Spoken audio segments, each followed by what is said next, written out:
Hey, what's up you guys? Installing a trailer hitch on your Tesla Model S can take you to some really cool places, like camping, biking, or even towing a U-Haul trailer just about anywhere in North America. Let's go ahead and break down this install. You'll need the tools seen here to complete this installation. First, we're going to remove 4 bolts and 3 nuts on the underbody panel of our Tesla. There's 2 bolts on each side and 3 nuts in the center. We're going to remove those using a 10mm socket.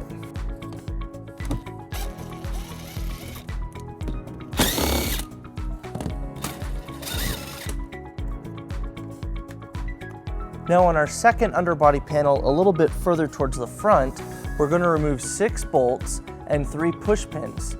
Now for those bolts, we're also going to use a 10mm socket, and for those push pins, we're going to remove it using a flathead screwdriver.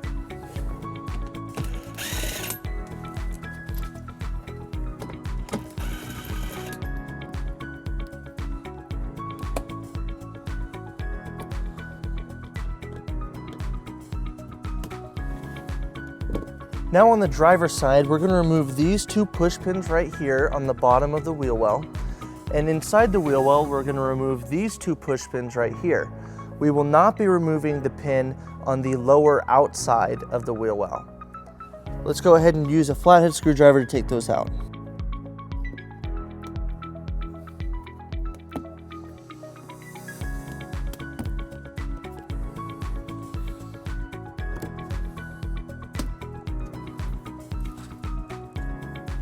Now we're going to pull back on this wheel well liner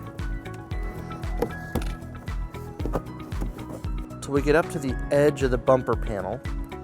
And right behind this, we have a screw that we'll remove using a T25 Torx screw bit. And we'll repeat on the passenger side. Now we're going to remove our rear threshold panel. We need to first remove our weather seal to be able to get more access to it. Now with the weather seal gone, our panel just pulls up. We're going to use a trim panel tool to pry it up to get the pins out.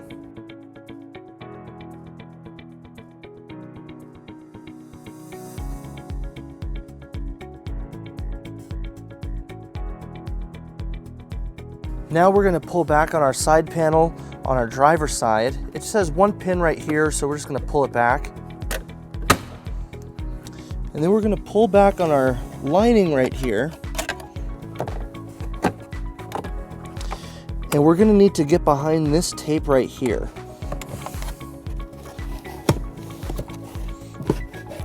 So we're going to pull back on this tape. And that exposes a nut right in this hole that we're going to remove using a 10mm socket.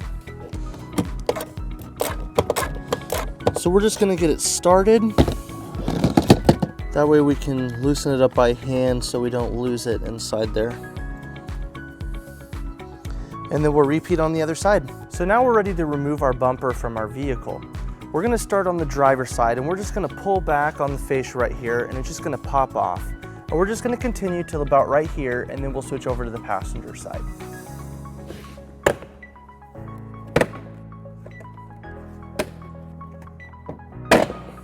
Now that our bumper is all loose, before we remove it all the way, right here on the passenger side we have a wiring harness that we're just going to disconnect.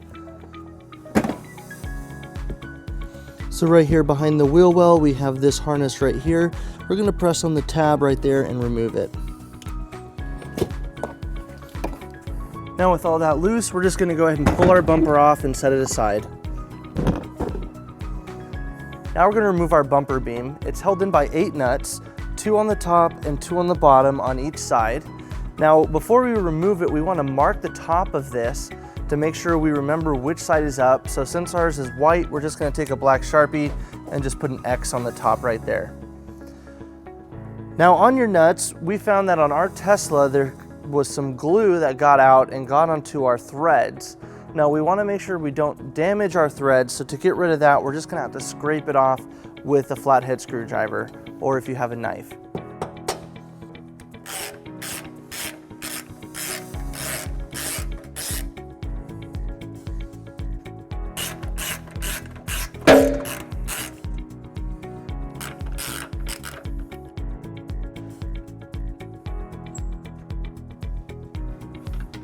And we'll repeat on the passenger side. All right, so now we're gonna remove our bumper beam. It's just gonna pull straight back.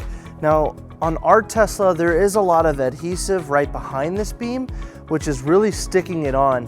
So to help pry it off, we're gonna use a pry bar. The best place to do it without damaging any part of the vehicle is to slide it in right back here, and we're just gonna pull back on it.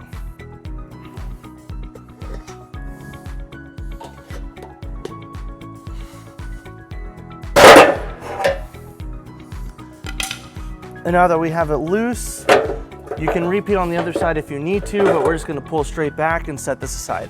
Now underneath our bumper beam, we're gonna remove these 4 nuts on the driver's side and those 4 nuts on the passenger side. Just like before, we're gonna use a 15mm socket to remove these nuts.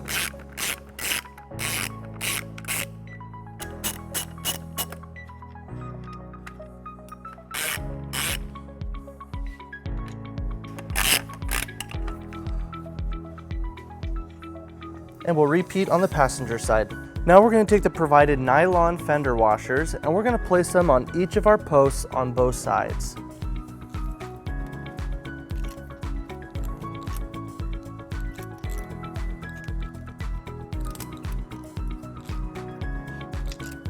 Now we need to remove and flip over our sensor right here. We're going to remove these 2 nuts using a 10mm socket.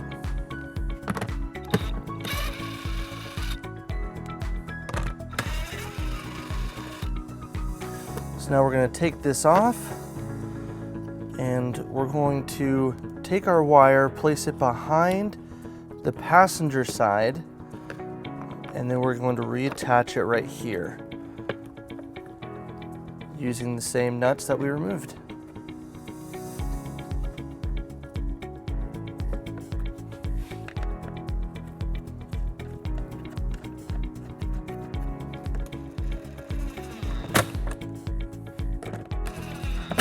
All right, now we're gonna take our hitch and we're gonna line it up with our bottom 6 studs on both sides.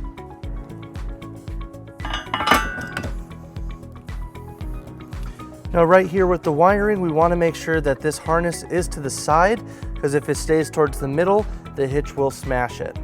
Now we're going to secure our hitch by using the provided flange nuts in our kit on our 4 middle posts.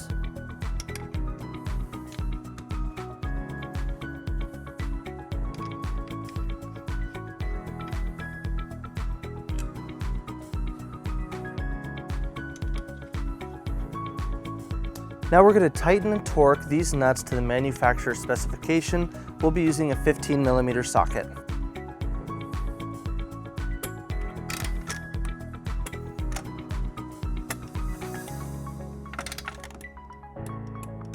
And we'll repeat on the passenger side.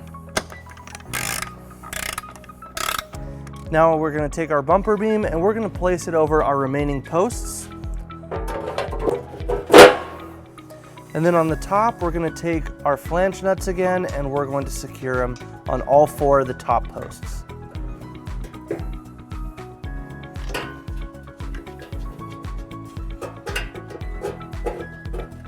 Now on the bottom posts, on the outside on both sides, we're going to install a flange nut. And on the bottom inside post, we're going to install a provided coupling nut.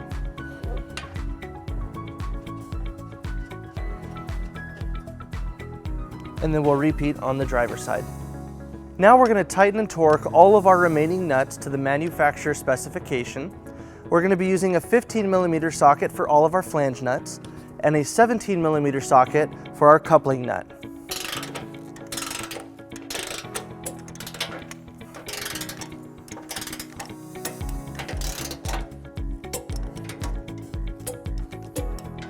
And we'll repeat on the passenger side.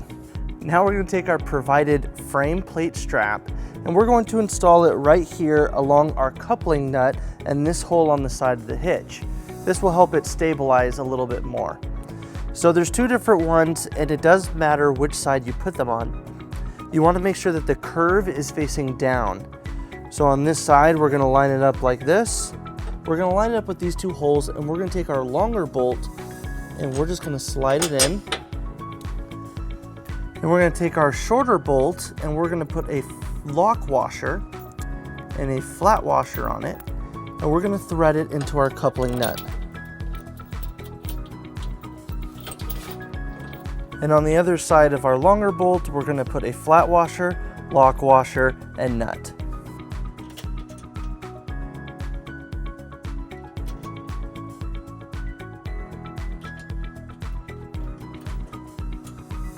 And then we'll torque our smaller bolt using a 17mm socket to manufacturer's specification.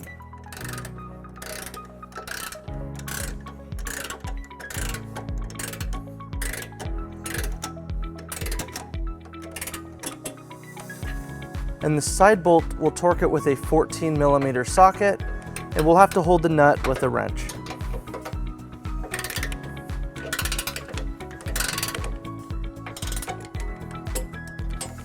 And we'll repeat on the passenger side.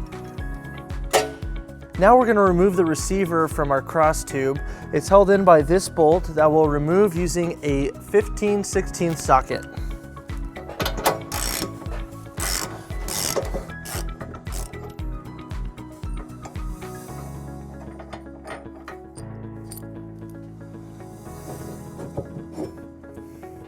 And then we'll just set this aside.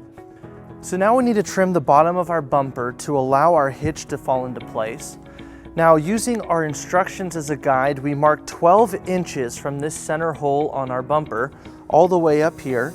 And using that as a template, we went ahead and marked off this area following the measurements given.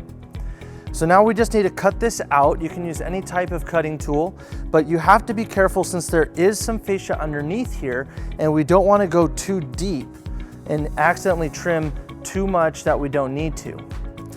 So we're going to just go ahead and take our cutting tool, and we're just going to go really softly and all the way around until we have that opening.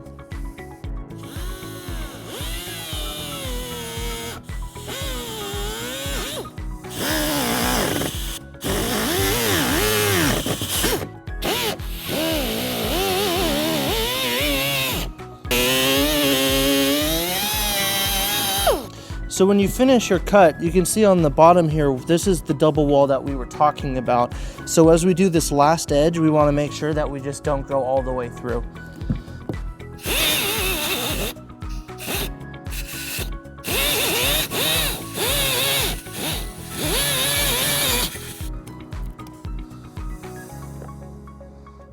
All right, now with our cuts made, we're going to go ahead and line up our bumper and reinstall it.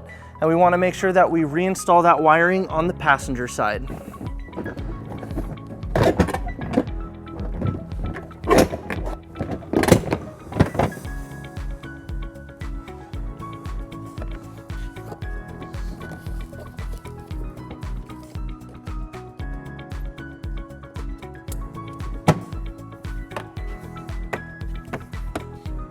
So now we're going to refasten our bumper to our vehicle using all of our steps that we just did in reverse order.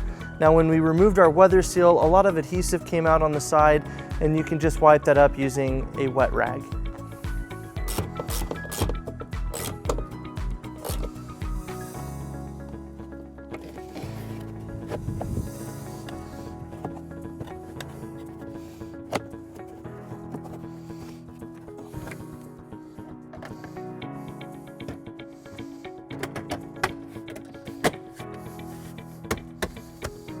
When reinstalling the weather seal, install the two sides first before the center to make it easier to reinstall.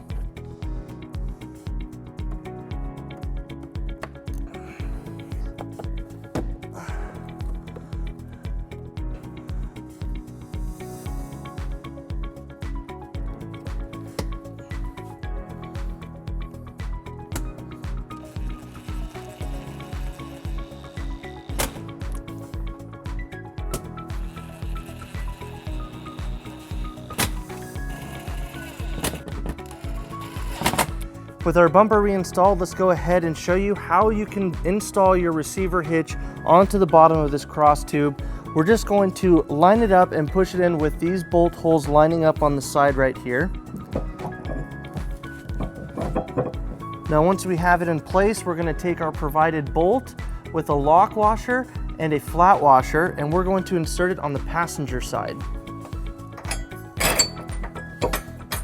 And now that we have it started by hand, we're gonna take our 15th, 16th socket and we're going to torque it to our manufacturer's specification.